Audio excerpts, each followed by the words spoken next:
Alléluia, Amen. Bienvenue à Impact Centre Chrétien. Bienvenue à l'église de la Défense. Amen. ICC La Défense a bientôt 1 an. Dis avec moi, gloire à Dieu. Amen. On peut m'afficher le visuel. Bienvenue, bienvenue, bienvenue à vous tous qui nous rejoignez peut-être pour la première fois, qui êtes là. À tous ceux qui étaient là dès le début de la Défense, lève la main. C'est tout? Qui étaient là au moins le premier mois, octobre 2024, octobre-novembre. Lève la main. Ah, mais donc les autres, vous venez d'arriver, soyez les bienvenus. Alléluia. Mais ici, c'est La Défense. Le 19 octobre, nous fêtons les 1 an d'Impact Centre Chrétien à La Défense. Amen. Amen. Nous ne sommes pas satisfaits. Nous ne sommes pas satisfaits parce que Dieu nous a donné une vision que nous continuons de poursuivre. Mais nous sommes reconnaissants. Amen. Il ne faut pas, en fait, il ne faut jamais être satisfait de ta situation, mais il faut savoir rendre grâce pour là où Dieu t'a emmené. Amen. Et je parlais avec un pasteur qui est en charge de la mission des ouvertures d'église ICC dans le monde. Et il me disait, c'est la première fois dans l'église, dans l'histoire d'Impact Centre Chrétien, qu'une église atteint ce niveau de fréquentation de l'église pendant 1 an. En l'espace de moins d'1 an. C'est la première fois. Alléluia. Ah oui, c'est la première fois. Alléluia. Oh, tu peux acclamer mieux que ça. Amen.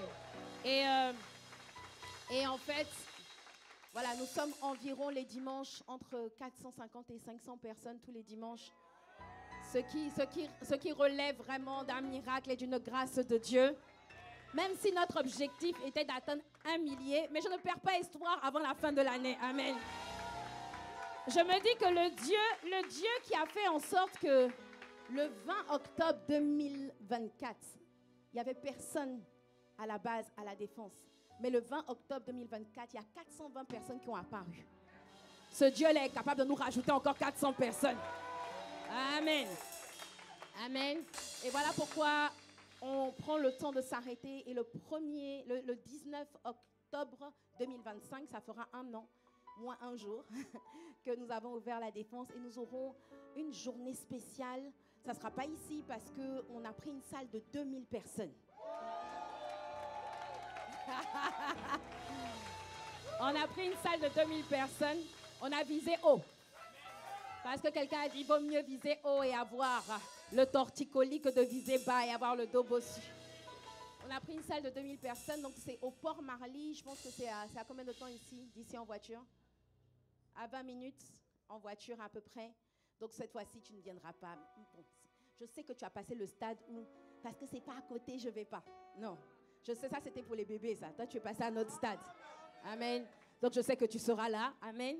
Mais que tu n'as pas te contenter d'être là parce que si on doit être 2000, il va falloir qu'on se bouge, qu'on ramène du monde. Amen.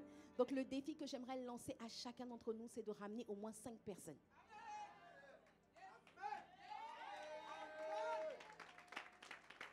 Alléluia. Mais tes amen là sont très timides.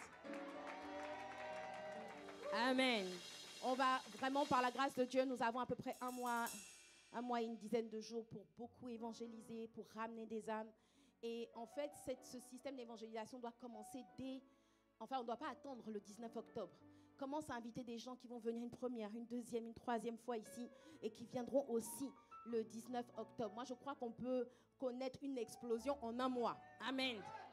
Et voilà, on va s'associer aussi avec les églises de Boulogne, avec les églises de tout l'ouest parisien, en gros, les églises de Gonesse, il y a quoi d'autre, de Poissy, de Versailles, etc. Bon, après, voilà, notre objectif n'est pas d'être rempli de personnes qui sont déjà seulement d'ICC, mais nous voulons ramener des âmes. Amen. Nous voulons gagner des âmes. Dis avec moi un bon amen. Amen. Donc, note bien ça. Ne va pas en vacances ce jour-là. Ne dis pas, non, j'avais prévu un repas de famille. Bloque maintenant dans ton agenda. 19 octobre, tu peux mettre dans ton agenda si tu en as un. Si tu n'en as pas, c'est que c'est déjà problématique dans ta gestion du temps. Hein? Tu dois avoir un agenda au moins électronique. Hein? Un jour, je vais faire les cours de productivité. Mais note déjà qu'il te faut un agenda. Amen. Donc, le 19 octobre 2025, on a rendez-vous aux Pyramides. Donc, c'est une grande salle, une belle salle. Ici, c'est La Défense. Normalement, nous serons avec l'apôtre Ivan Castanou. Oh, ton amen là, vraiment. Alléluia, amen. Et bien d'autres, je pense que nous aurons des artistes, etc. C'est encore en cours de téléchargement. Mais ta contribution est la bienvenue. Dis avec moi un bon amen. Amen, je peux prendre place dans la présence de Dieu. Alors, j'aimerais continuer sur ce fardeau que Dieu a mis dans mon cœur, dans nos cœurs en cette saison, qui est que Dieu veut faire de toi un berger. Oh, dis à ton voisin, Dieu veut faire de toi un berger. Il y a quelqu'un qui dit, moi j'arrive la première fois, tu me parles de berger. Ils sont où les moutons? Je vais t'expliquer. Alors, qui a fait le premier culte la semaine dernière? Levez juste bien la main pour que je sache. Levez bien, le premier culte. Ok, d'accord, parce que j'en ai pas parlé au deuxième culte puisqu'on a diffusé l'apôtre Mohamed au deuxième culte. Donc, je vais prendre le temps de revenir sur ce qu'on a dit la semaine dernière et de le développer par la grâce de Dieu sur les deux cultes. Amen. Donc, en fait, le Seigneur a mis dans mon cœur ce fardeau qui est que Dieu a un fardeau. Dis avec moi, Dieu a un fardeau. Amen. Dieu a un fardeau. Et la Bible, on voit ce fardeau. Je vais vous lire quelques versets en Ézéchiel 34. On va beaucoup lire la Bible aujourd'hui parce que ton voisin n'a pas lu la Bible de la semaine. Donc, il faut bien qu'il rattrape ses classes. Amen. Alléluia. Donc, Ézéchiel 34. On peut afficher Ézéchiel 34. Ah. Ok. On peut le lire ensemble. 3, 2, 1. Malheur aux bergers d'Israël qui ne s'occupent que d'eux-mêmes. On y va. Vous vous êtes nourris de sa graisse et habillés de sa laine. Vous avez abattu les bêtes grasses, mais vous ne faites pas paître le troupeau. Ensuite, vous n'avez pas aidé les brebis chétives à retrouver des forces. Vous n'avez pas soigné celles qui étaient malades. Vous n'avez pas bandé celles qui étaient blessées. Vous n'avez pas ramené celles qui s'étaient égarées. Vous n'avez pas cherché celles qui étaient perdues. Non, vous leur avez imposé votre autorité par la violence et la tyrannie. Mes brebis se sont dispersées, faute de bergers, et elles sont devenues la proie de toutes les bêtes sauvages. Mes brebis se sont égarées sur toutes les montagnes et sur toutes les collines élevées. Elles ont été dispersées sur toute l'étendue du pays sans que personne en prenne soin ou aille à leur recherche. C'est pourquoi, bergers, écoutez la parole de l'Éternel. On peut s'arrêter au verset 6. Amen. On voit dans ce passage que Dieu est quelque part un peu en colère. Que Dieu est, j'ai envie de dire, dégoûté. Que Dieu a un fardeau. En fait, dans ce passage, Dieu exprime son fardeau. Dieu, en fait, toi, quand tu viens devant la présence de Dieu, tu aimes bien dire, Seigneur, ma situation, là, vraiment, ça ne va pas. Mais Dieu, pour une fois, Dieu, lui aussi, se répand. Dieu, lui aussi, se déverse. Dieu aussi exprime ce qui lui tient à cœur. Et il explique que ce qui lui tient à cœur, c'est qu'il y a des personnes qu'il a déjà gagnées. Il y a des personnes qu'il a déjà attirées. Il y a des âmes qu'il a déjà ramenées dans sa bergerie, qu'il a déjà emmenées à l'église, mais qui se sont dispersées et que personne ne s'occupe d'aller récupérer ces brebis qui ont été dispersées.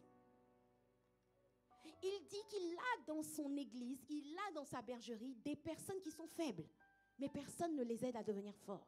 Il a des personnes qui sont chétives, mais personne ne les aide à devenir des personnes solides, des personnes enracinées. Il a des personnes qui sont malades et personne ne les aide à guérir. La guérison intérieure, la guérison de la dépression, la guérison de l'alcool, etc., etc.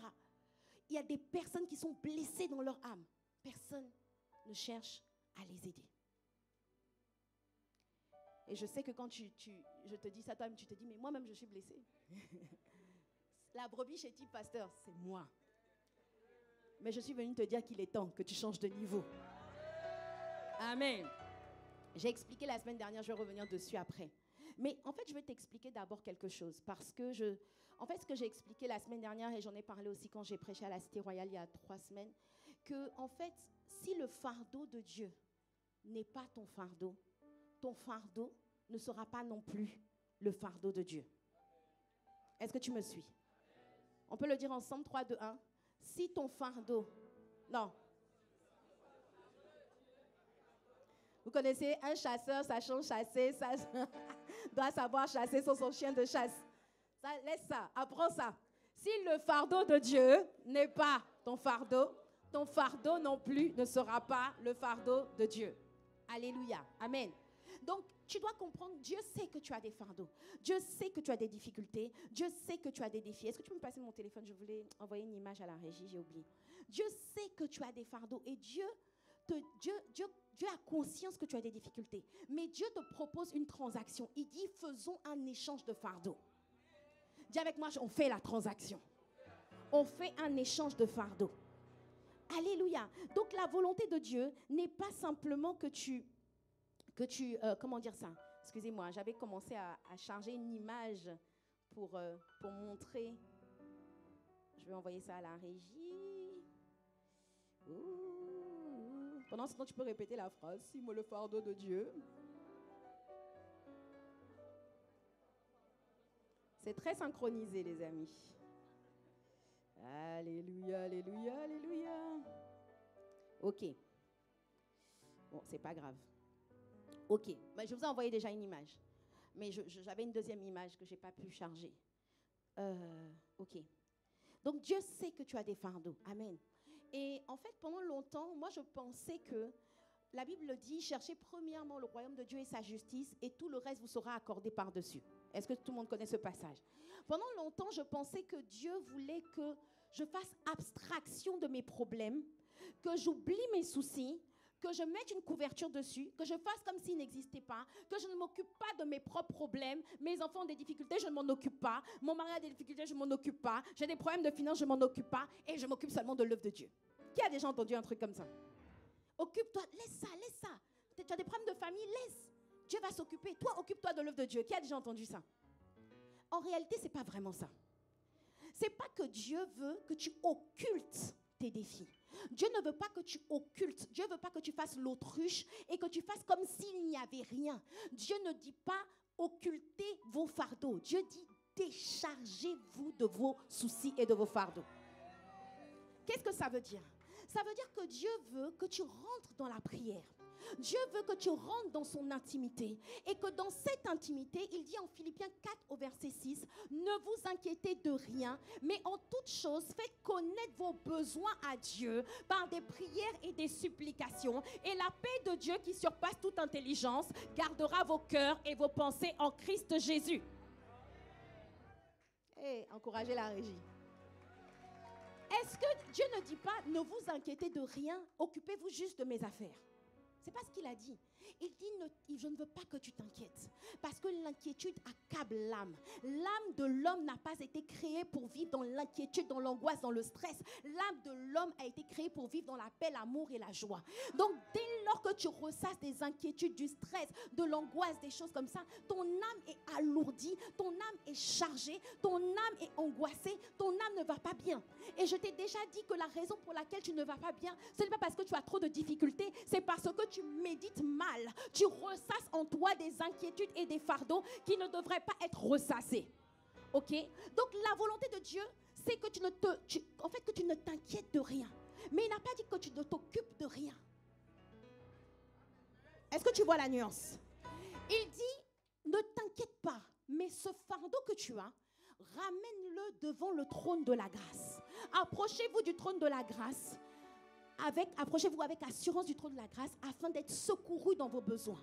Donc Dieu n'a pas, en fait, parce que moi des fois je me demandais, je suis passée par là avant comme ça, voilà, hein? Parce qu'on se pose des questions, on se dit, mais donc ça veut dire quoi? Je ne peux plus prier pour mes propres problèmes, donc je ne peux plus m'occuper de mes propres soucis. Non, Dieu dit, en fait, il dit, ne vous inquiétez de rien, et ensuite il dit, approchez-vous du trône de la grâce afin d'être secouru dans vos besoins. Donc ces deux passages me montrent que, le Philippiens 4.6 et le Hébreux 4.16, me montrent que Dieu n'a pas dit de ne pas prier pour mes défis. Est-ce que tu me suis? Dieu n'a pas dit de ne pas m'occuper de mes problèmes. Est-ce que tu peux me dire un bon amen? Dieu dit, je sais que tu as des difficultés, je sais que tu as des défis, apporte-les-moi dans la prière. Et puis, tu vas faire des prières.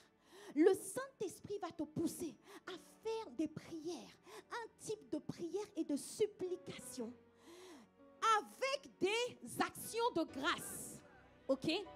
C'est-à-dire que par exemple, je suis inquiet parce que ma famille n'est pas convertie. Je vais venir devant le trône de la grâce. Je vais dire, Seigneur, Je te rends grâce de ce que tu as dit dans ta parole. Toi et ta maison, vous servirez l'Éternel. Je te rends grâce de ce que tu as dit. Ce que tu as dit dans ta parole. Que crois au Seigneur Jésus. Et toi et ta famille, vous serez... Je te rends grâce de ce que si tu as sauvé Rahab, qui était une prostituée, et tu as sauvé toute sa famille, alors à combien plus forte raison, Seigneur, je sais que tu prends soin de moi, je sais que tu vas t'occuper de ma situation, je sais que tu es au contrôle, je sais que tu es au contrôle et que tôt ou tard, quelle que soit la manière dont la situation se dégrade, je sais que tu vas faire en sorte que ma famille ne sera pas juste une famille de croyants, ne sera pas juste une famille de disciples, mais sera une famille de serviteur de Dieu. Dis avec moi un bon amen. Quand tu as prié comme ça, avec des actions de grâce, Seigneur, je te rends grâce. Tu es le Dieu de l'impossible. Tu es le Dieu tout-puissant. Y a-t-il quelque chose d'étonnant de la part de l'Éternel? Seigneur, même si on a dit que ma situation est bloquée, je te rends grâce de ce que tu es le Dieu qui ouvre une porte et personne après toi ne peut refermer. Quand tu as prié comme ça, Dieu ne t'a pas dit mets une couverture sur tes problèmes, oublie-les. Il dit apporte-les-moi. Il dit, 1 Pierre 5, verset 7, déchargez-vous sur lui de vos soucis, car lui-même prend soin de vous. Est-ce que tu me suis? Dieu veut que tu te décharges. Parce qu'il y a un niveau de prière, il y a un niveau d'intimité avec Dieu, où en fait, j'ai prié, inspiré par l'Esprit, de sorte à ce que le poids de mon problème part. Il y a un niveau de communion avec l'Esprit où je rentre dans une telle osmose, dans une telle contemplation, dans une telle adoration du Dieu Tout-Puissant, dans une telle adoration du Dieu de l'impossible, que je sais qu'il est au contrôle. Il est au contrôle. Je ne peux pas rester là où je suis. Ma situation ne peut pas mourir. Cette situation n'est pas à la mort. Elle est à la gloire de Dieu. Dis avec moi un bon amen. Et quand ça c'est la volonté de Dieu. Dieu veut que tu rentres dans le repos. Tu es mon repos, tu es au contrôle. Ah, tu es au repos, tu es au contrôle. Dieu veut que tu... En fait, la volonté de Dieu n'est pas juste... Parce que je parlais avec une sœur cette semaine. Elle me disait, oui, je prie beaucoup pour ma famille, mais ils font 2 pas en avant, 5 pas en arrière. Je dis, la volonté de Dieu, c'est que tu arrives au stade où quand il y a les 5 pas en arrière, tu es mon repos, tu es au contrôle. Même si les mers se déchaînent, tu parles et tu les calmes. Tu es mon repos, tu es au contrôle. Dieu veut que tu arrives au stade qui s'appelle le repos de la foi. Le repos de la foi, c'est pas que tu occultes tes problèmes. C'est que tu sais qu'il y a des problèmes, mais tu es au repos.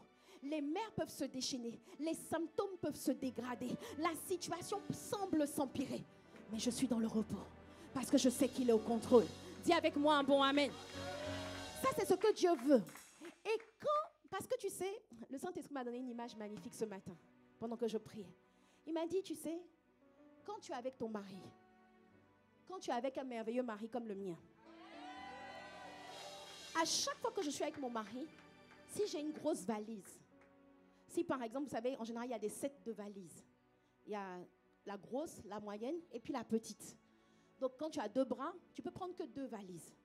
Donc, systématiquement, si je suis avec mon mari, qu'on a le set de 3 valises, mon mari va prendre les 2 grosses valises et puis il va me donner le trolley. Il va me donner la petite valise. Qui veut un mari comme ça? Alléluia. Si tu es avec un mari, et puis si tu es avec un gars qui te drague, il t'accompagne à l'aéroport. Et puis il dit non, je veux voir si tu es une femme vaillante.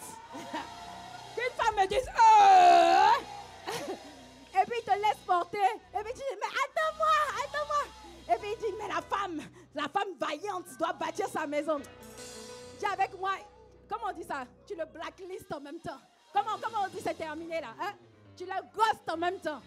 Tu bloques son numéro de téléphone. Dis avec moi un bon amen. Donc, il m'a montré qu'à chaque fois que je suis avec mon mari, il prend toujours les grosses valises. Mais il me laisse pas sans rien. Il me donne quand même une petite valise. Montre-moi l'image que j'ai envoyée.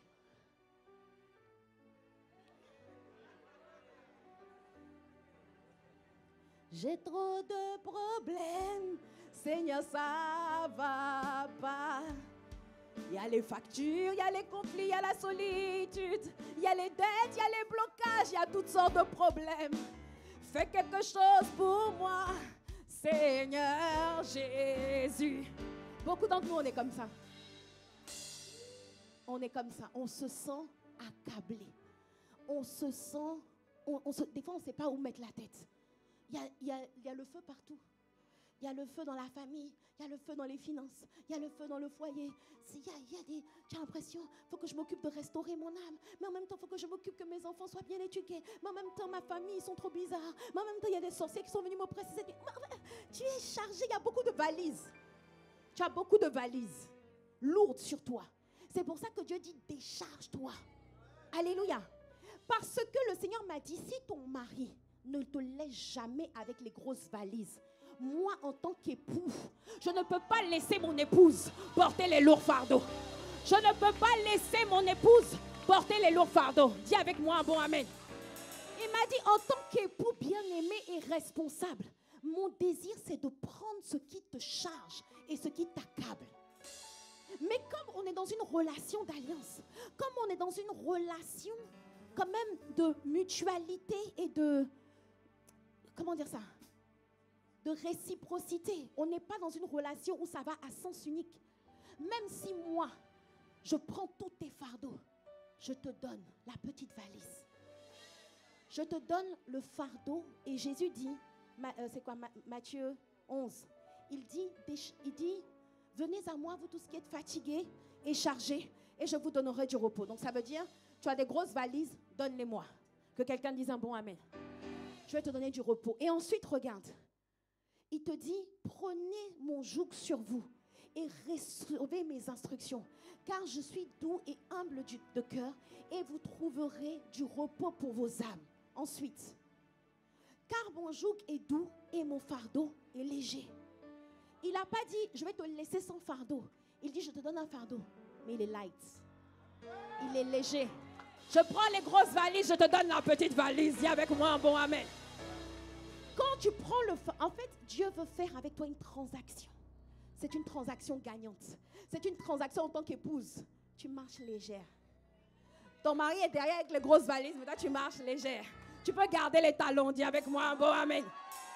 Alléluia. Bon, pour ceux qui ne savent pas, l'église, c'est l'épouse de Christ. Dans la Bible, Dieu compare la relation entre Christ et l'église comme la relation avec un époux et son épouse. Et Dieu appelle Christ l'époux et il appelle l'église l'épouse. Parce que si je ne précise pas ça, quelqu'un ne va pas comprendre. Donc du coup, quand tu rentres dans la dimension de l'épouse, la dimension où malgré les difficultés, tu l'adores, tu l'élèves, tu l'honores, tu restes dans sa présence. Il dit, à ce moment-là, il dit, moi je suis doux et humble de cœur. Je veux t'enlever. Je ne veux pas que tu sois fatigué. Je ne veux pas que tu sois chargé. Je ne veux pas que tu sois H24 en train de penser à comment tu vas payer tes factures. Je ne veux pas que tu sois constamment accablé sous les poids de tes fardeaux. Il dit, je veux que tu entres dans le repos. Dieu veut que tu rentres dans le repos. Dis avec moi un bon amen. Et quand tu rentres dans le repos, il te donne son fardeau qui est léger. Et son fardeau, je t'ai expliqué, c'est de prendre soin des âmes. Bien-aimés, en fait, la raison pour laquelle beaucoup n'arrivent pas à prendre soin des âmes, c'est parce qu'ils ne sont pas rentrés dans le repos. Donc, en fait, quand ils se réveillent le matin, ils ne font que penser à leurs propres difficultés. Alors, en fait, la raison pour laquelle tu es tourné vers toi, c'est parce que tu n'es pas rentré dans le repos. Et comme tu n'es pas rentré dans le repos, en fait, tu n'as pas cette conscience que Dieu s'occupe de toi. Et comme tu n'as pas la conscience que Dieu a pris en charge ta situation, il a pris en charge ta santé, du coup, tu te dis qu'il faut que tu t'occupes de ta santé. Il faut que tu mettes beaucoup d'énergie pour résoudre ton problème de finances. Et il faut que ça soit H24 l'objet de ta méditation. Pourquoi? Parce que tu n'es pas dans le repos, tu sais que God is in control. Dieu est au contrôle. Est-ce que tu me suis? Mais quand tu rentres dans le repos, c'est pour ça que ça ne commence pas d'abord par « Donnez-moi les âmes, je vais aller prendre soin. » Tu vas les oublier demain. Parce que quand on va t'appeler quand tu vas voir une notification de ton compte à découvert, tu vas t'arrêter toute la journée. Tu dis, hey, Seigneur, comment je fais pour gagner plus d'argent? Pourquoi tu n'es pas dans le repos? Ça commence par aller dans l'intimité avec Dieu jusqu'à entrer dans le repos. Et dès que je sens que l'inquiétude, dès que je sens que la situation s'empire, dès que je sens qu'il y a l'angoisse, je vais vers mon époux. Et je l'adore, je l'élève, je proclame mon assurance, je proclame ma foi. Je dis, Seigneur, je sais que tu es au contrôle. Je sais que tu as commencé une belle œuvre. Tu la rendras parfaite. Je sais que tu vas faire tout à merveille dans ma vie. Je ne sais pas comment tu vas faire, mais je sais que le plus petit d'entre nous sera 1 millier. Je sais, aujourd'hui ma vie a l'air insignifiante, mais je sais que des nations vont marcher à la clarté de mes rayons. Dis avec moi un bon amen. Beaucoup de gens vont te dire, moi-même, j'arrive pas, je me retrouve pas. Pasteur, je me cherche dans mon appel. Je cherche ma voie. Je cherche ma destinée. Je suis en train de faire une retraite pour savoir comment je peux entrer dans mon appel. Et ça te préoccupe. Ça te préoccupe. Et la raison pour laquelle ça te préoccupe, c'est parce que tu n'es pas dans le repos. Si quand tu sens qu'il y a une inquiétude par rapport à quoi que ce soit, parce que tu n'arrives pas à progresser, par exemple, tu sens que Dieu voulait que ta vie de prière soit au niveau 5, mais tu es au niveau 0. Dis avec moi, Quand tu es comme ça, au lieu de déprimer, de dire oui, on est à 4 mois de la fin de l'année, il n'y a rien qui avance, il n'y a rien qui change, commence à dire à Dieu merci. Je te rends grâce de ce que le sentier des justes est comme la lumière resplendissante dont l'éclat va croissant jusqu'au matin. Tu as commencé en moi une belle œuvre, tu vas la rendre parfaite. Je ne connais pas ton itinéraire, je ne connais pas tes sentiers, je ne connais pas les moyens que tu empruntes, mais je sais que tu es au contrôle. Je sais que tu es un sage architecte, je sais que tu es un divin potier, je sais que tu es un Dieu bon, je sais que tu n'abandonnes pas tes enfants, je sais que les hommes peuvent commencer et arrêter, je sais que les hommes peuvent se décourager à mon sujet, mais toi tu continues de croire en moi, toi tu continues d'investir en moi. Dis avec moi un bon amen. Quand tu as ce repos, quand tu pries comme ça, tu rentres dans le repos. Et quand tu rentres dans le repos, c'est comme si tu es avec ton mari et puis il a porté les 2 grosses valises. Comme tu te sens bizarre, tu dis mais il n'y a pas un truc à porter si tu es normalement constitué. Hein? Voilà, c'est comme si à la maison, tu as l'habitude de faire les tâches ménagères, tu as l'habitude de faire plein de choses et puis on te dit non, là je fais tout. Tu vas quand même dire, il n'y a pas un truc à faire. Est-ce que tu me suis? Parce que en fait tu es léger.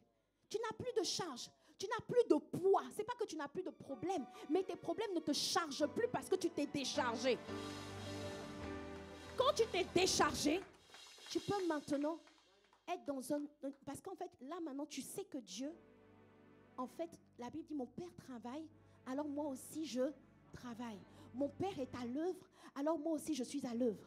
Donc tu n'attends pas d'abord que ça aille mieux dans ta santé pour commencer à t'occuper des autres. Tu n'attends pas d'abord que ton œil aille mieux pour t'occuper des autres. Parce que tu sais que Dieu est à l'œuvre dans ta vie, alors toi aussi il faut que tu ailles travailler. Tu sais que ton Père, que ce que Dieu a dit, tu sais que Dieu, ce qu'il a dit, sa main est puissante pour l'accomplir. Donc en fait, quand tu as cette conviction que tu es dans le repos, tu dis donnez-moi du boulot, donnez-moi du travail. Et la bonne nouvelle, c'est que ce travail que Dieu te donne ne te rendra jamais angoissé et stressé. Au contraire, c'est le travail de ton épanouissement. C'est le plus beau métier du monde. C'est le travail qui donne la plus belle rémunération. Elle donne de la rémunération ici-bas sur la terre et dans l'éternité. Dis avec moi un bon amen. Alléluia. C'est ce travail qui va te rendre riche pour Dieu. Prendre soin des autres. Alléluia. Et je veux juste réexpliquer avant de continuer, parce qu'il y a quelqu'un qui, je sais, se dit, je ne suis pas capable. Tu ne connais pas mes défis. Tu ne sais pas à quel point je suis à la ramasse. Mais Dieu veut se servir de toi. Dis avec moi un bon amen. À quel moment Dieu veut se servir de toi? Mettez le passage où Jésus dit à Simon, Satan te pourra réclamer pour te crimer comme du froment. Mais quand tu seras converti, affermis tes frères. Alléluia. Jésus explique à Pierre que Pierre, vous savez, Pierre venait de renier Jésus. Non, quand Jésus dit ce passage, en fait, il n'a pas encore renié, mais il sait que Pierre va le renier. Ok? Donc il lui dit, bon, pour ceux qui ne savent pas, en fait, Pierre, à la base, s'appelle Simon. Et Simon veut dire quelque chose d'instable, quelque chose de vacillant. Et Dieu l'a rebaptisé Pierre. ok? Pierre comme étant quelqu'un de solide sur lequel on peut s'appuyer, quelqu'un d'affermi, de stable. Est-ce que vous me suivez? Et Dieu dit à Simon, Jésus dit à Simon, Simon, Simon, Satan vous a réclamé pour vous cribler comme le froment. Et il dit, mais j'ai prié pour toi, afin que ta foi ne défaille point. Et quand tu seras converti, affermis tes frères. En fait, je vous ai expliqué que le plan du diable était de faire en sorte que la foi de Simon disparaisse complètement. Parce que le mot défaillir ici vient d'un mot grec qui veut dire disparaître. Il dit, j'ai prié pour toi pour que ta foi ne défaille point. Ça veut dire que l'objectif de Satan n'était pas juste que Simon renie Jésus à un moment donné et qu'il revienne. L'objectif était qu'il rétrograde totalement et qu'il reparte dans le monde. Est-ce que tu me suis? Et il y a toujours des saisons de notre vie où Satan essaie de nous ramener dans le monde. Mais je déclare et je décrète qu'il a échoué lamentablement à ton sujet. Je déclare et je décrète que tu es affermi dans la maison du Seigneur. Je déclare et je décrète que tu vas progresser jusqu'à ce que tu deviennes la personne que Dieu t'appelle à devenir au nom de Jésus. Dis avec moi un bon amen.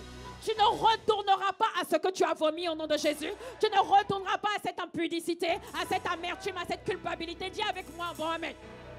Donc Dieu dit que le projet de Satan était que sa foi défaille, que sa foi disparaisse, qu'il redevienne un païen. Mais il dit, j'ai prié pour toi, afin que ta foi ne défaille pas. Et regardez, il dit, et quand tu seras converti. Qui est converti ici? Qui n'est pas converti? Qui est converti? Lève bien la main. Le stade qu'on appelle juste converti suffit à Jésus pour que tu affermisses tes frères. Ça suffit. Et je t'ai expliqué qu'il y a un stade qu'on appelle le point de non-retour. Dis avec moi, le point de non-retour.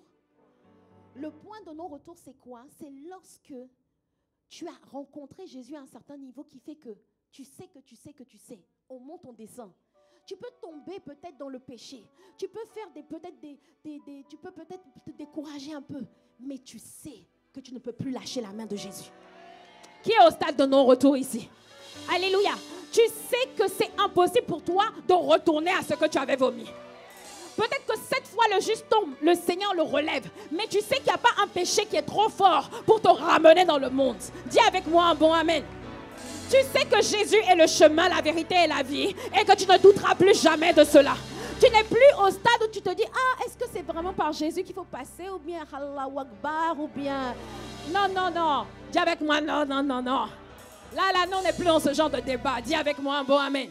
Quand tu sais que tu n'es plus dans ce genre de débat, tu n'es plus en train de te demander, est-ce que Jésus est vraiment...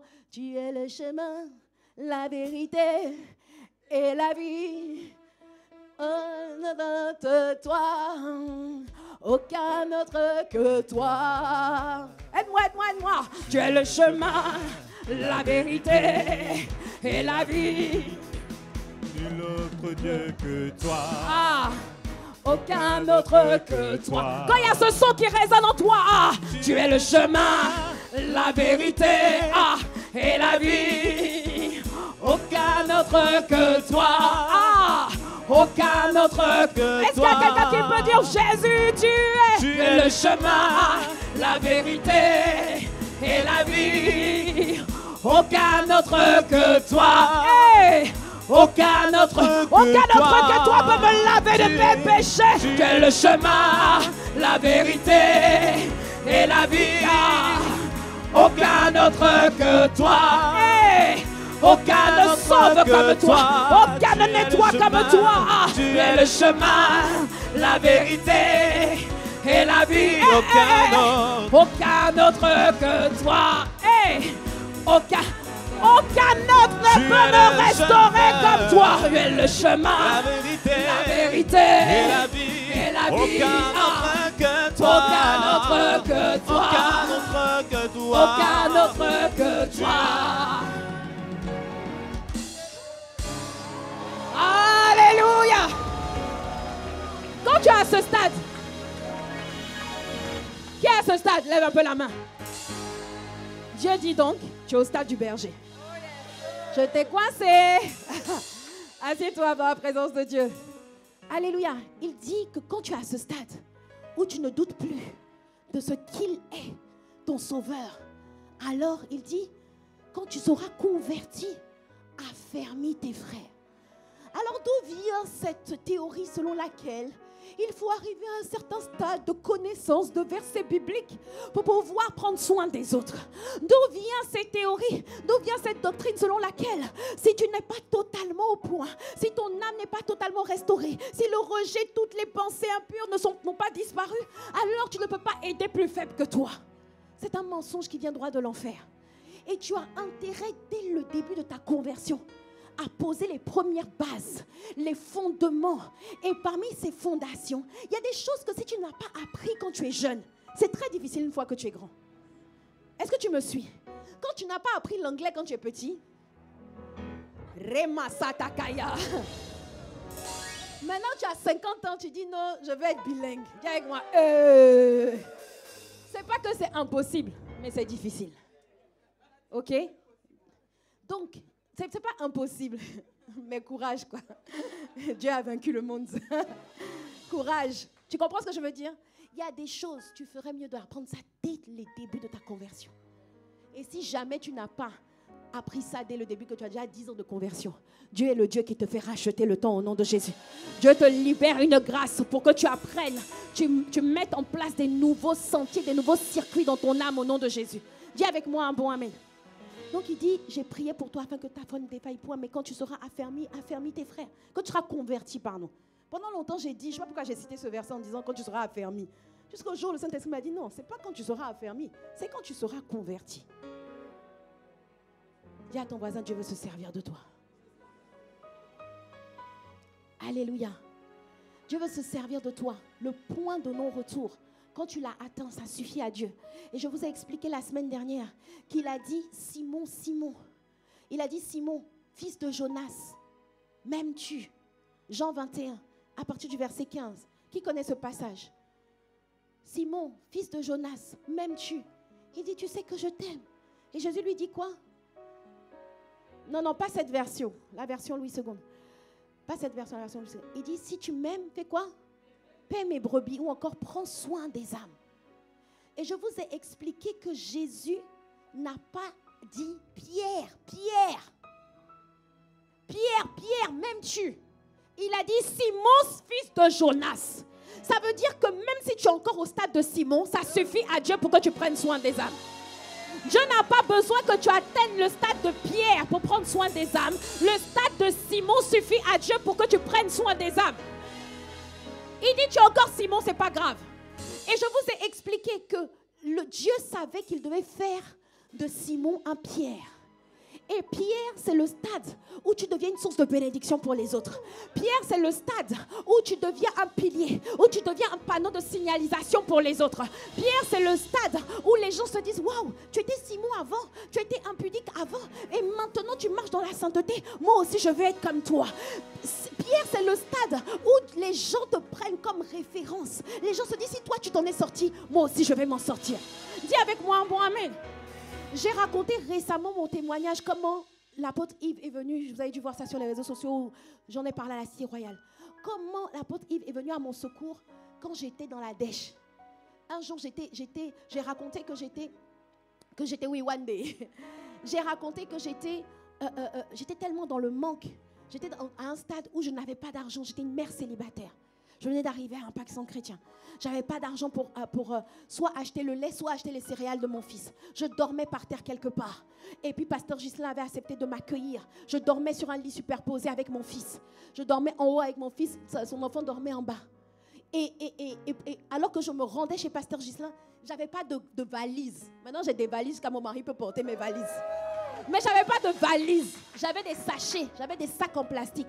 Et que pendant que j'avais ces sacs en plastique, le sac en plastique a craqué. Le sac à plastique a craqué parce qu'il y avait des vêtements de trop et que moi-même j'ai craqué, j'ai pleuré.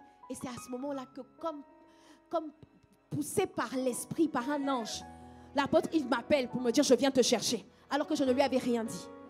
Et en fait, comme j'ai raconté ce témoignage, il y a un frère pasteur qui est venu me voir cette semaine. On était en entretien. Et puis quand il est venu, on a fait l'entretien, tout ça. Et quand il est parti, il me dit, waouh, tu as une belle maison. Tu as une grande maison. Il me dit, quand j'entends ton témoignage, de comment tu ramassais les habits par terre, de comment tu n'avais pas d'argent même pour envisager un Uber, de comment tu ne savais même pas comment choisir entre le lait et les céréales. Il me dit waouh, il me dit waouh, tu as fait des grandes choses dans ta vie. Alléluia. Et j'ai reçu sur Instagram beaucoup de messages. J'ai reçu sur Instagram beaucoup de messages de gens qui m'ont dit mais c'est ma situation, c'est mon défi. Votre témoignage vient de me donner l'espoir. Je me dis que si Dieu a fait pour vous, il peut le faire aussi pour moi. Dis avec moi un bon amen. Et avant ça, j'avais déjà donné mon témoignage de comment j'étais dans la débauche et l'impudicité. Et comment Dieu m'a sorti de l'impudicité et m'a emmené à la sainteté. Et rien que, bien aimé, des fois, les prédications, c'est bien. Mais les histoires, c'est mieux. Je veux, en fait, pasteur, il n'y a pas de problème. Raconte-moi comment Dieu a fait dans ta vie.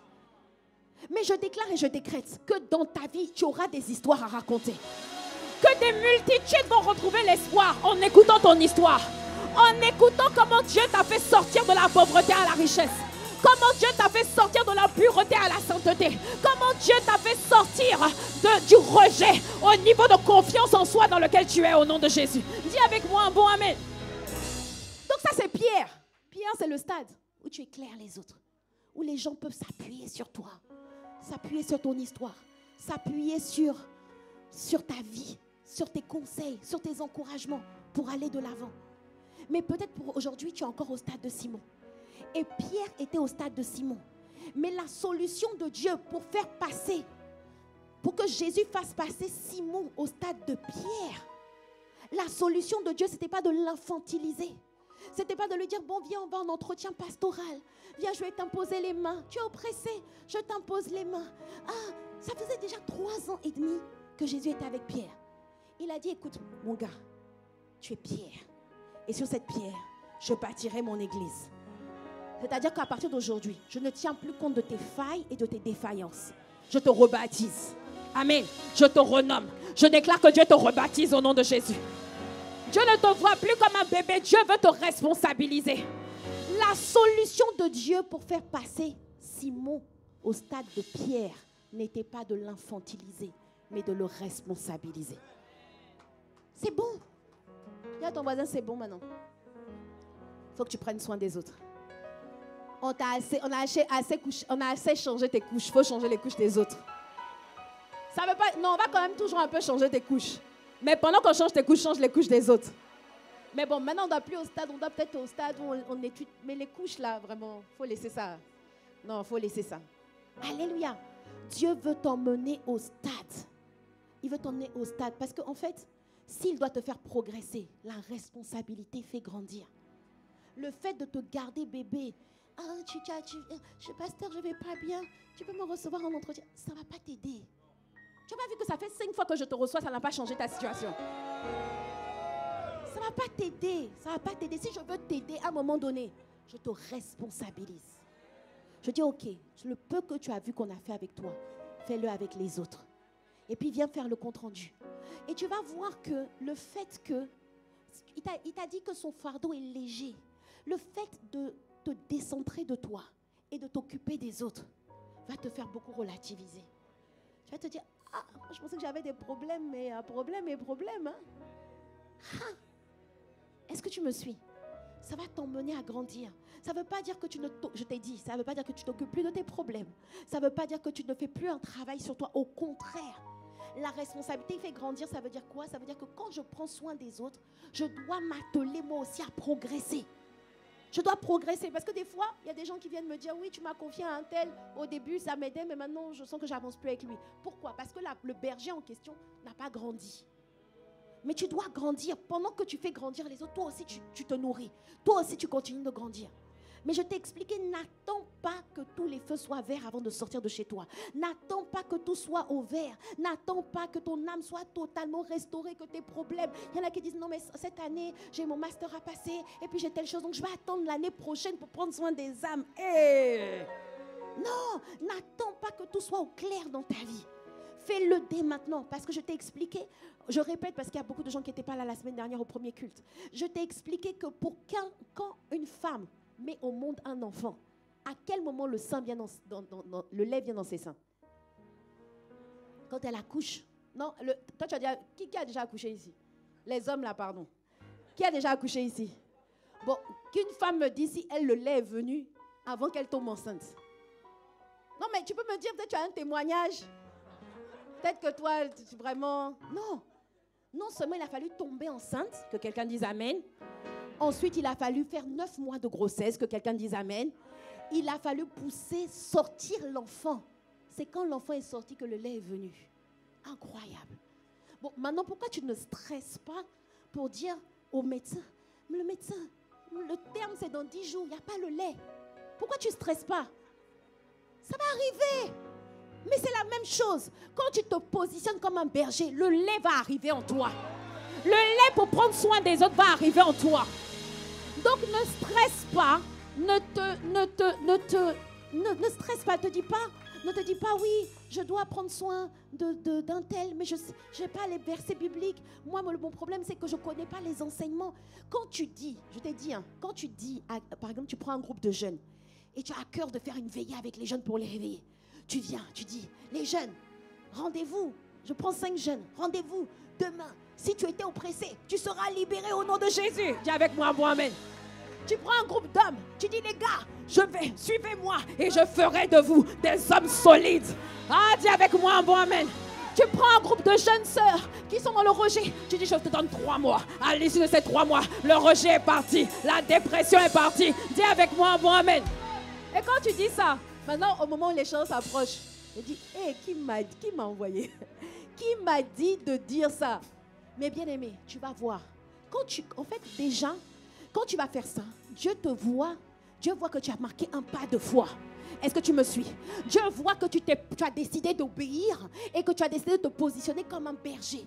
Et quand Dieu voit que tu as décidé de te positionner comme un berger, il dit, en fait, s'il est un berger, il faut que je l'équipe en tant que berger.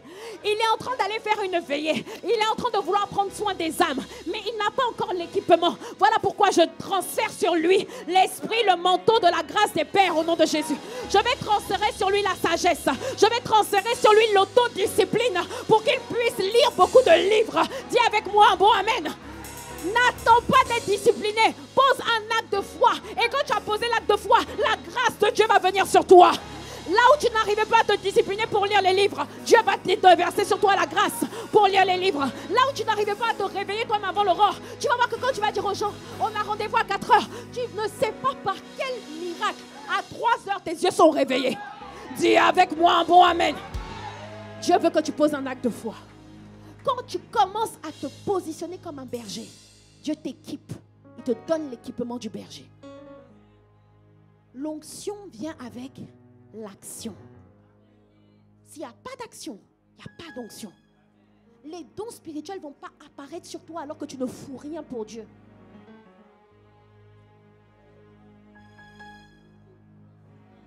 Il faut que tu commences. Il faut que tu marques des pas de foi. La première fois que j'ai conduit la prière, le pasteur Yvon m'a dit plus jamais. Il m'a dit non, il m'a dit mais tu as détruit l'atmosphère. Parce qu'il y a toujours un début à tout. Alléluia. Maintenant c'est lui-même qui me dit, il m'appelle boule de feu. C'est lui-même qui me dit, oh l'esprit de ton père est sur toi. Dis avec moi un bon amen. Mais il a fallu marquer des pas de foi. Peut-être que la première fois ça ne sera pas waouh. Mais même si je tombe, je me relève. Et Dieu voit ma persévérance. Dieu voit mon cœur. Dieu voit que mon cœur bat pour les oppressés. Mon cœur dit non, Seigneur, tu ne peux pas laisser un tel malade. Je vais organiser une réunion de prière. Je vais prier pour tel malade. Et quand Dieu voit, peut-être qu'au début, quand tu imposes les mains, il n'y a rien qui se passe. Mais Dieu voit ton cœur. Il voit que tu rentres intercéder. Il voit que tu dis, mais Seigneur, on ne peut pas laisser ces gens-là malades. Seigneur, il faut que tu fasses quelque chose. Et quand il dit, ah ok, comme tu as le fardeau, je te donne l'équipement pour pouvoir résoudre ce fardeau. Dis avec moi un bon amen. Dieu équipe ceux qui démontrent par leurs actions, par leurs petits pas de foi qu'ils ont le fardeau. Si tu ne fais rien, que tu restes à la maison, tu peux faire 60 jours de jeûne. Il n'y a rien qui va se passer. Oui, je peux faire 20 jours de jeûne, je peux faire 10 jours de jeûne, mais quand j'ai fini de faire 10 jours de jeûne, je sors et je vais de lieu en lieu et je vais imposer les mains aux malades. Je passe à l'action. Dis avec moi un bon amen. Il faut passer à l'action. C'est bon. Tu as fait séminaire 1, 2, 3, 4, 5. École biblique 1, 2, version 1, 2. Et puis il y en a qui sont fiers. Hein. Oh, j'étais là du temps d'Evry. Pasteur, quand vous étiez rien, j'étais là. J'ai dit, c'est pas ça qui m'intéresse. C'est qu'est-ce que tu es devenu aujourd'hui. Il y en a qui aiment ça. Ils vont dire, oh, moi, du temps où le pasteur Yvan avait des cheveux, j'étais là. Et ils veulent, en fait, ils aiment vous dire qu'ils sont là depuis longtemps. On s'en désintéresse. C'est pas quelle est la durée depuis que tu impactes en chrétien, c'est quel est le fruit que tu portes. Et il a dit, je vous ai donné le verset d'Hébreux 5, verset 12. Il dit, depuis le temps, vous auriez dû être des maîtres. Tu aurais dû être celui qui enseigne les autres. Mais il dit, vous en êtes venus à ce qu'on vous donne du lait. On aurait dû vous donner la nourriture solide, mais on est obligé de vous donner du lait. Bien-aimé, dis avec moi, c'est terminé le lait. Le lait, c'est pour mes enfants spirituels. Parce que oui, Dieu te donne de nombreux enfants spirituels au nom de Jésus. Alors je veux que tu commences par un pas de foi. Que tu commences, je ne sais même pas quelle heure il est.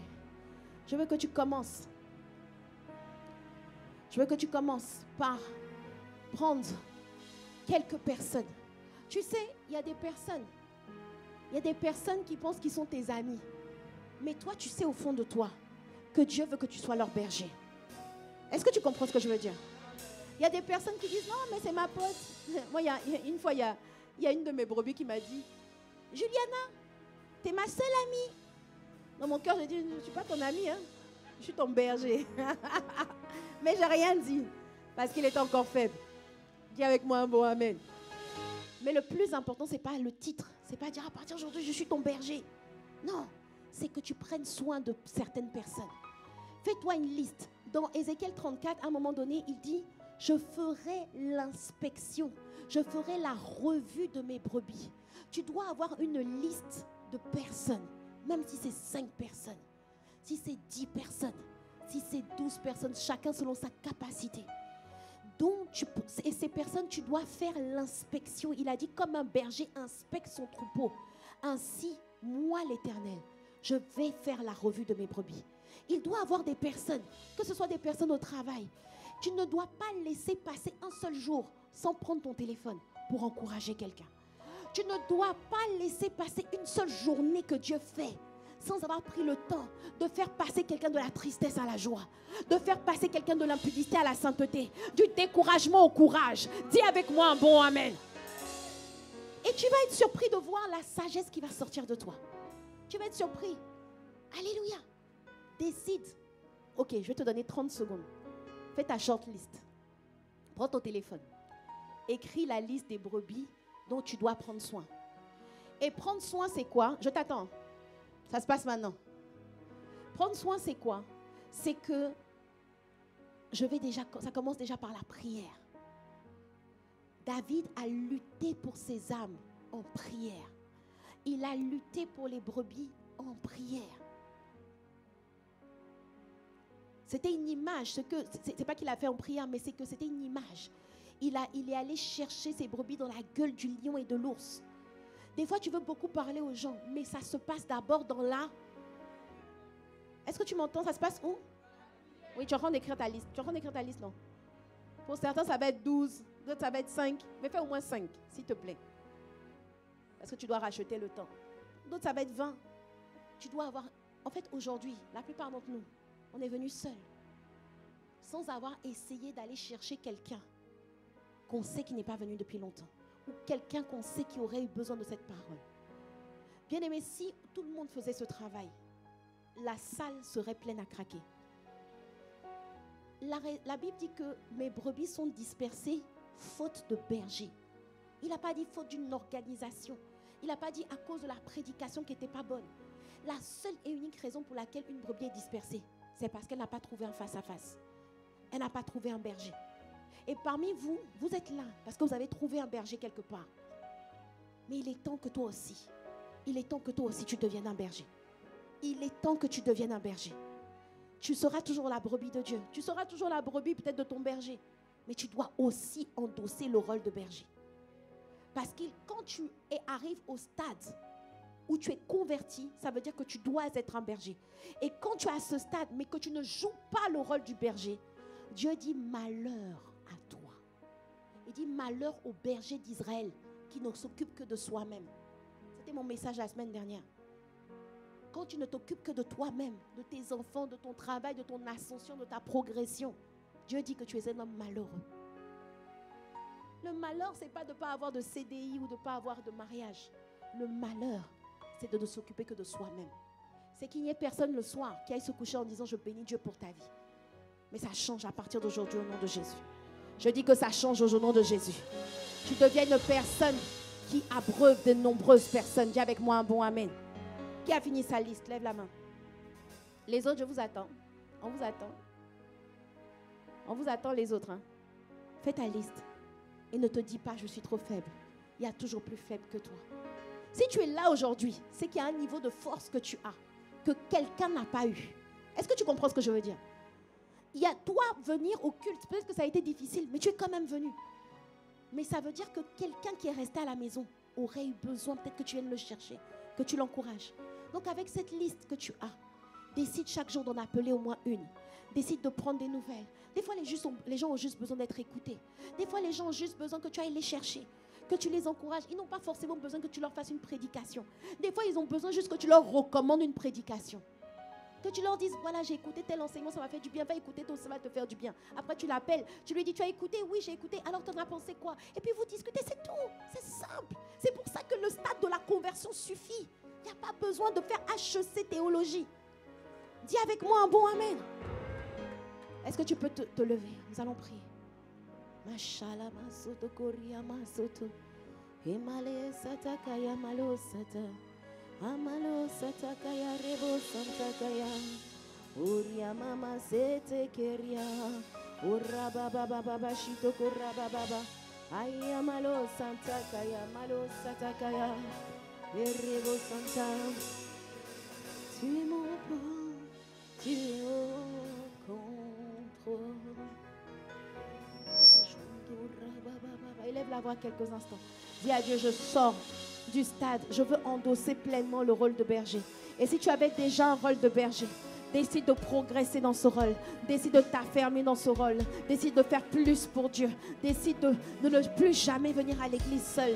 Décide de ne plus jamais passer un seul jour sans avoir pris le temps de prendre soin des autres, d'encourager les autres, de challenger les autres. Élève la voix, je ne t'entends pas prier, je ne t'entends pas prier. Malo satakaya, rebo sitakaya, malo sete. Oh, tu es au contrôle. Tu es mon repos, tu es au contrôle. Ah, tu es mon repos, tu es mon repos. Ah, c'est toi qui portes mes soucis, c'est toi qui portes mes fardeaux. Tu es mon repos, tu es au contrôle. Ah.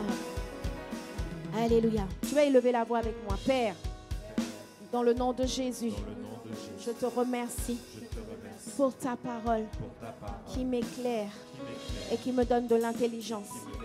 Accorde-moi la grâce de devenir un berger selon ton cœur et de décider de ne plus m'occuper que de moi-même. À partir d'aujourd'hui, j'accepte d'endosser le rôle de berger. À partir d'aujourd'hui, je veux que tu m'aides à ne pas laisser passer une seule journée sans prendre soin de quelqu'un, sans prendre soin d'une brebis. Et ainsi, je sais que tu prends soin de moi. Alors que je prends ton fardeau, je sais aussi que les cieux sont ouverts sur ma vie et que je vis une accélération des exaucements, des manifestations, des livraisons, des colis divins au nom puissant de Jésus. Amen, amen. Est-ce que tu peux acclamer le Seigneur? Est-ce que tu peux acclamer Dieu? Alléluia. Bien-aimé, alors que tu décides de prendre soin des âmes, bien-aimé, je vois une accélération de tes exaucements au nom de Jésus.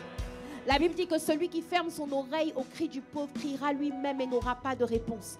Et la semaine dernière, j'ai expliqué qu'on peut inverser le verset en disant « Celui qui ouvre son oreille au cri des autres criera lui-même et aura d'abondantes réponses. » Je déclare qu'en cette saison, tu auras d'abondantes réponses au nom de Jésus. Oh, ton amen ne me permet pas de continuer de prophétiser sur ta vie. Ah. Alléluia. Amen. Alléluia. Je déclare que ton ciel est ouvert. Là où ton ciel était fermé, ton ciel est ouvert dans tous les aspects de ta vie au nom de Jésus. Dis avec moi un bon amen. Amen, amen. Est-ce que tu peux prendre place dans la présence de Dieu?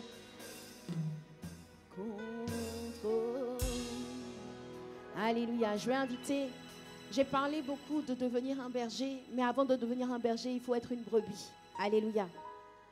Il faut que tu puisses donner ton cœur à Dieu, ta vie à Dieu, et que tu acceptes Jésus comme ton Seigneur et ton Sauveur. Peut-être que ce que j'ai dit aujourd'hui t'est complètement étranger. Pourquoi? Parce que tu n'es pas encore entré même dans la dimension où tu es un berger, où tu es une brebis, où tu as une relation avec Dieu, où Dieu est ton berger et tu es sa brebis. Je ne parle pas juste de venir à l'église, je ne parle pas juste d'être chrétien, d'être catholique, d'être évangélique, d'être religieux. Non, je parle d'avoir une alliance avec Dieu, d'avoir une relation d'alliance avec Dieu. Alors je vais vous inviter à incliner la tête. Et je vais demander à chacun d'entre nous, parce que la Bible dit que si tu confesses de ta bouche le Seigneur Jésus, et si tu crois dans ton cœur que Dieu l'a ressuscité d'entre les morts, tu seras sauvé. Que quelqu'un dise un bon amen. Alors je vais inviter une personne qui est là et qui n'a pas encore fait cette prière. Et nous allons prier tous ensemble, nous allons répéter tous ensemble. Il suffit juste de croire dans ton cœur qu'il est le chemin, la vérité et la vie, que c'est par lui que nous sommes sauvés. Il suffit de le croire et de le déclarer de la bouche pour être transporté des ténèbres à la lumière de Dieu. Et pour commencer à vivre une vie totalement différente. Dis avec moi un bon amen. Alors nous allons proclamer ensemble. Seigneur Jésus, merci pour ta parole, pour m'avoir emmené jusqu'ici. À partir d'aujourd'hui, je t'accepte comme Seigneur et comme Sauveur. Prends ma vie, transforme-la, lave-moi par le sang de Jésus et fais de moi un enfant de Dieu et non pas juste une créature de Dieu. Je te donne mon cœur et je te fais confiance et je sais que tu vas métamorphoser ma vie. Au nom de Jésus, amen, amen, amen. Amen. Est-ce que tu peux acclamer le Seigneur? Alléluia. Alors que nous allons incliner la tête, s'il vous plaît, en signe de respect envers Dieu, je vais inviter une personne qui est là qui fait cette prière pour la première fois. Si c'est la première fois que tu as l'opportunité de faire ce type de prière, alors tu peux lever la main là où tu es, afin que l'on puisse juste prier avec toi. Lève la main là où tu es. Lève la main là où tu es. Si c'est la première fois que tu donnes ta vie à Jésus, ou c'est la première fois que tu fais ce type de prière, si c'est la première fois, ou si peut-être tu avais donné ta vie au Seigneur, mais tu étais complètement reparti dans le monde, complètement reparti à ce que tu avais vomi, lève la main où tu es afin que le Seigneur te localise ce matin, que le Saint-Esprit te localise ce matin, que le Saint-Esprit te localise ce matin. N'endurcis pas ton cœur. La Bible dit que si tu entends sa voix, n'endurcis pas son cœur. Malo, c'était lève bien la main là où tu es, lève bien la main là où tu es. Amalo Satakaya, lève bien la main là où tu es afin que l'on puisse te voir. Je vois une main levée et le ciel est dans la joie. Je sais qu'il y a d'autres personnes qui doivent faire ce pas. Ne reporte pas, ne procrastine pas, ne reporte pas au lendemain. Aujourd'hui est ton jour de salut. Aujourd'hui est ton jour de libération. Aujourd'hui est ton jour de nouveau départ. Aujourd'hui est ton jour de délivrance. Lève bien la main là où tu es. Lève bien la main où tu es. Alléluia. Amen. Amen. Alors je vais inviter, s'il y a une personne qui a fait cette prière, je vais l'inviter à faire un pas de foi supplémentaire et à se tenir debout dans la présence de Dieu. Non, tu veux pas? Non, on te laisse dans ton coin, il n'y a pas de problème. On te laisse, on ne va pas te brusquer. Amen. Mais nous prions pour toi. Nous prions pour toute personne qui n'avait pas encore accepté Jésus. Et à partir d'aujourd'hui, tu as accepté Jésus. Nous déclarons, décrétons que tu deviens un disciple affermi de Jésus. Nous déclarons, décrétons que Dieu te fait du bien et que Dieu t'emmène de gloire en gloire au nom puissant de Jésus. Amen, amen. Est-ce qu'on peut acclamer Dieu? Est-ce qu'on peut faire du bruit? Est-ce qu'on peut célébrer Dieu? Amen. Amen. Je vais inviter les personnes qui ont fait cette prière pour la première fois, même si tu ne t'es pas levé, tu peux suivre nos conseillers qui sont là avec les petits drapeaux. Et même si tu t'es pas levé à la fin, tu peux venir voir nos conseillers ou même maintenant. Tu peux voir nos conseillers, ceux qui ont les petits drapeaux, ils sont charmants, ils sont charmantes. Alléluia. Amen, amen. Alléluia. Nous sommes quasiment arrivés à la fin de notre service et je vais inviter toutes les personnes qui sont là pour la première fois. Si vous êtes ici à Impact Centre Chrétien pour la première fois, nous vous invitons à vous tenir debout afin que nous puissions célébrer Dieu pour votre vie. If you are here for the first time, please stand up on your feet. We just want to bless God for your life. Amen. Si c'est la première fois que vous êtes là, est-ce qu'on peut célébrer Dieu pour ces champions et ces championnes de Dieu? Alléluia. Amen. Alléluia. Amen. Alors, au nom de notre pasteur principal, le pasteur Ivan Castanou, au nom de toute la famille Impact Centre Chrétien dans le monde entier, nous tenons à vous souhaiter la bienvenue. Amen. Sachez que ici, vous êtes chez vous et si vous n'avez pas encore d'église locale, de famille spirituelle, sachez que la volonté de Dieu est de vous établir, de vous enraciner dans une famille. Parce que quand un enfant naît, on ne le laisse pas dans la rue. Quel que soit ton âge, quel que soit ton niveau dans la vie, tu as toujours besoin d'une famille. Dis avec moi un bon amen. Et c'est la même chose avec Dieu. Parce que quand une brebis est isolée, dans le monde naturel, quand vous voyez une brebis qui est toute seule, qui est loin de son berger, qui est loin de sa famille, de ses autres brebis, une brebis qui est isolée est toujours une brebis qui est en danger. Dis avec moi, aïe, aïe, aïe. Voilà pourquoi nous souhaitons que vous puissiez trouver un Impact Centre Chrétien, cette famille, cet amour. Nous avons beaucoup d'amour à vous donner, beaucoup de chaleur. Vous allez trouver ici des bons bergers, alléluia. Vous allez trouver ici la nourriture dont vous avez besoin pour grandir et pour progresser. Alors nous tenons à vous souhaiter la bienvenue par un chant spécialement conçu pour vous. On y va, famille CC. On bénit nos chers invités. Levez bien les drapeaux afin que nous puissions bénir Dieu pour vos vies. Alléluia. Bienvenue, bienvenue. Où ça? Où ça? Soyez les bienvenus à Impact Centre Chrétien. Que Dieu vous bénisse abondamment. Que Dieu vous arrose de sa bénédiction, de la bénédiction du Seigneur qui ne se fait suivre d'aucun chagrin. Oh famille, c'est ça, on y va, on y va. On les accueille avec le sourire. On les accueille avec la grâce de Dieu. On y va. On bénit, on bénit, on bénit. On bénit. Bénis cet invité de marque. Recevez la grâce de Dieu. Recevez la bénédiction du Seigneur. Bénis-les. Seigneur, tu vois, ici Soyez rassemblés pour te louer en esprit et en vérité. Seigneur, tu vois ton église ici à Bénis la ton voisin de gauche. Bénis ton voisin de droite. On y va, on y va, on y va. Bénis, bénis-nous. Il y a la joie dans la maison du Seigneur. Bénis-nous, bénis-nous, bénis-nous, Seigneur, bénis-nous. Alléluia. Alors nos chers invités de marque, nous vous invitons à suivre nos conseillers qui vont vous entretenir avec vous juste pour 5 minutes de votre temps. Donc suivez nos conseillers, laissez passer nos chers invités qui vont suivre nos conseillers juste pour 5 minutes afin de pouvoir mieux vous connaître, de pouvoir échanger autour d'une collation personnalisée. Voilà. Est-ce qu'on peut acclamer Dieu pour ces hommes et ces femmes de valeur? Oh, ton acclamation n'est pas à la hauteur. Alléluia. Amen. Alléluia. Amen. On peut prendre place dans la présence de Dieu. Que Dieu bénisse encore à nouveau nos chers invités. Alors, nous sommes arrivés à la fin de notre culte, mais nous n'oublions pas d'apporter à la maison du trésor toutes nos dîmes et nos offrandes. Alléluia. Amen. Ce dimanche, c'est le premier dimanche du mois. Et qui dit premier dimanche du mois dit quoi? Dîme. Oh, c'est bien, ça rentre. La dîme, pour ceux qui ne le savent pas, c'est 10% de notre revenu. Dîme veut dire dixième, tout simplement. Les 10 premiers pourcents de nos revenus ne nous appartiennent pas. Amen. C'est dans Lévitique, il dit que toute dîme est consacrée au Seigneur. Ça veut dire que tous les revenus que je reçois, ok, tout ce qui me revient, que ce soit la CAF, que ce soit, non je précise, le Pôle emploi, comment ça s'appelle maintenant, France Travail. Que ce soit France Travail, tu sors de France Travail au nom de Jésus.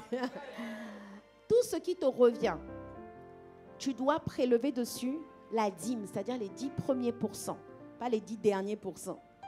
Les 10 premiers pourcents, parce qu'il dit, ça appartient au Seigneur, c'est une chose consacrée à l'Éternel. Ça veut dire que si je ne la donne pas, je suis en train de voler Dieu. Et dans Malachie 3, au verset 10, il explique que lorsqu'on n'apporte pas notre dîme, il dit, vous volez Dieu. Et il dit, en quoi nous t'avons volé? Il dit, dans les dîmes et les offrandes.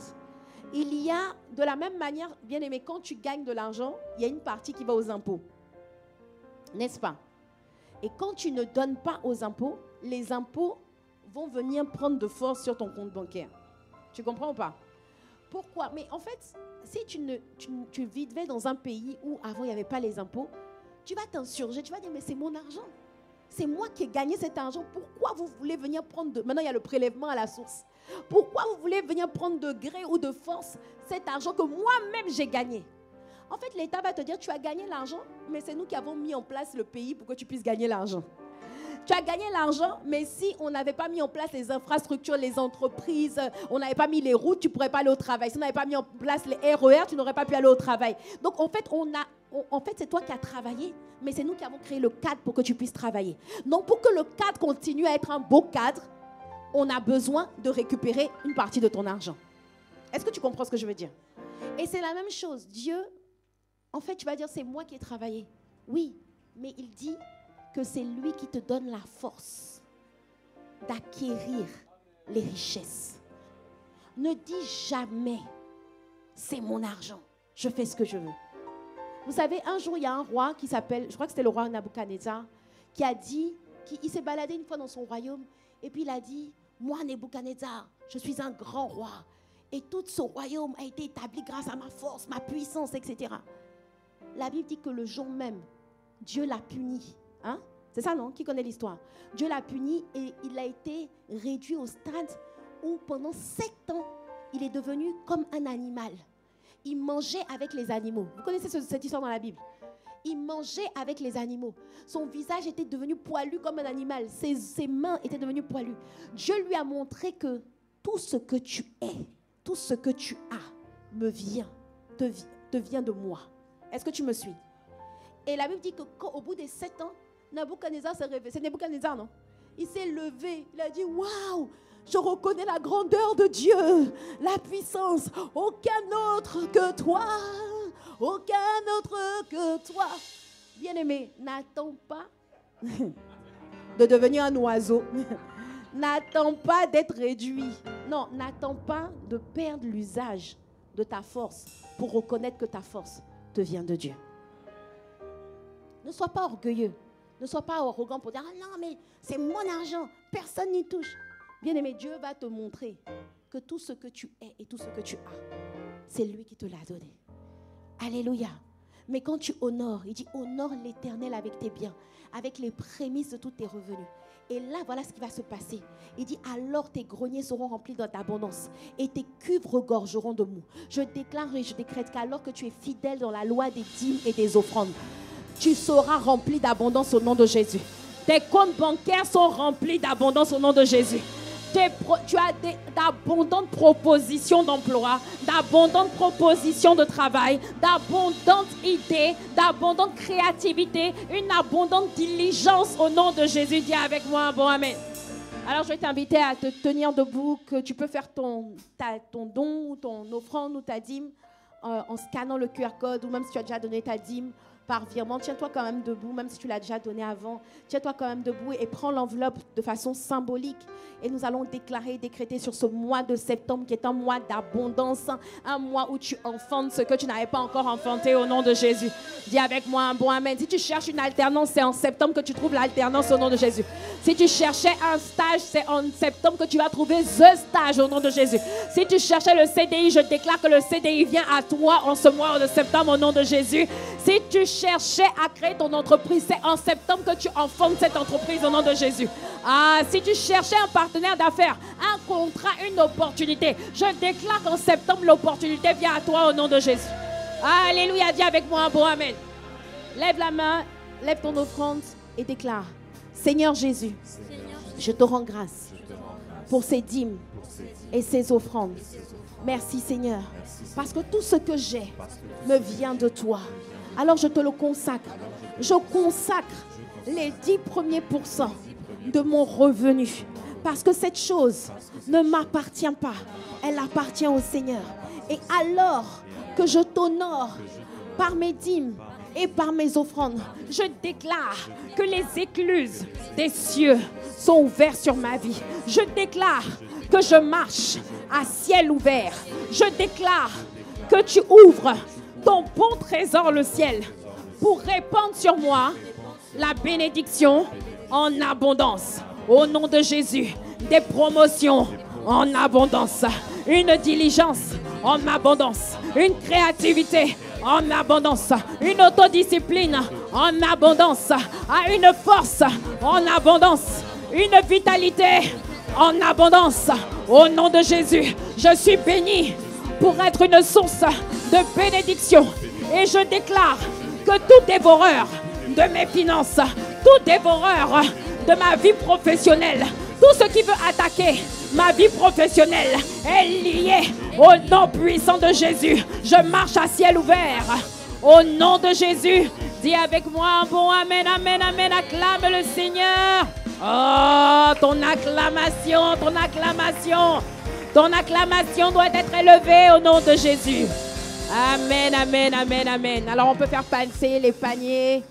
Hein, tu peux donner si tu donnes en espèces, n'oublie pas d'écrire ton nom, prénom, parce que ton don peut ouvrir droit à déduction fiscale. On peut faire passer les paniers.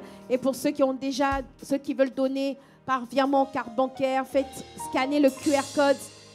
Scannez bien le QR code. Et il y a aussi la possibilité de donner pour la Défense Royale, qui est notre futur bâtiment. Que quelqu'un dise gloire à Dieu. Ah non, on ne restera pas toujours à l'hôtel Renaissance. Sur nous, la gloire de l'Éternel se lève. Amen. Alléluia. Amen. Amen. Que le Seigneur te bénisse abondamment. On va juste prier pour la fin de ce moment. Seigneur, nous te bénissons, nous te rendons grâce, nous te célébrons pour ce culte que tu nous as permis de te rendre, Seigneur, oh Dieu. Tu as dit que chaque début de semaine, chaque sabbat, qu'on viendra rendre un culte à l'Éternel. Merci de ce que tu nous as accordé la grâce de te rendre un culte. Et nous déclarons que notre semaine est bénie, que notre semaine est une semaine de consécration. C'est un mois d'enfantement, c'est un mois de grâce. C'est un mois où notre péché peut-être avait abondé, mais ta grâce surabonde. C'est un mois où nous changeons de stade. Nous passons du stade de simple brebis à celui de berger. Au nom de Jésus, nous te rendons grâce de ce que nous sommes une source de bénédiction pour notre environnement, pour notre génération. Notre vie ne sera pas sans impact, sans saveur. Notre vie compte pour le royaume de Dieu. Notre vie est une panneau de signalisation à la gloire de ton Saint-Nom, Père. Au nom de Jésus, reçois la louange, reçois la gloire. Au nom de Jésus, tu peux acclamer le Seigneur. Amen. Amen, amen. Alors que le Seigneur te bénisse abondamment, ne pars pas sans avoir parlé au moins à 3 personnes que tu ne connais pas, parce que tu es à 4 personnes de la personne avec qui tu as besoin de connecter au nom de Jésus. Alléluia, bien-aimés, les gens sont les passerelles vers ta bénédiction. Peut-être que derrière la fille qui est à côté de toi se cache ton futur mari, ta future femme. Peut-être que derrière... Non, je n'ai pas dit que c'est ta future femme. Je dis peut-être qu'elle a une cousine, tu vois. Peut-être qu'elle a une voisine. Peut-être que derrière cette fille bizarre... non, elle n'est pas bizarre. Peut-être cette personne se cache ton futur partenaire d'affaires. Alléluia. Ne méprise jamais les gens que Dieu met autour de toi. Amen. Les êtres humains sont des passerelles vers les bénédictions que tu cherches. Dieu te visite toujours par les hommes. Quand le diable veut te visiter, il te visite par un homme. Mais quand Dieu veut te visiter, il te visite aussi par un homme. Que Dieu te visite aujourd'hui au nom de Jésus. Amen. Alléluia. Excellente journée dans la présence de Dieu. Amen, amen.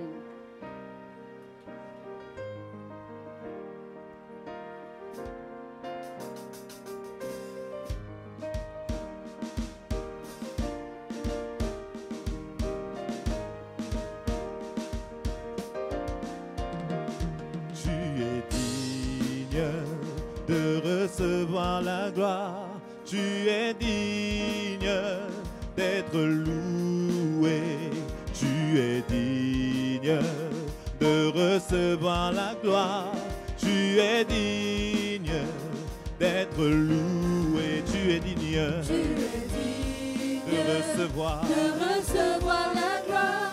Tu es digne d'être loué. Seigneur, tu es digne de recevoir la gloire. Tu es digne d'être loué. Je veux chanter, je veux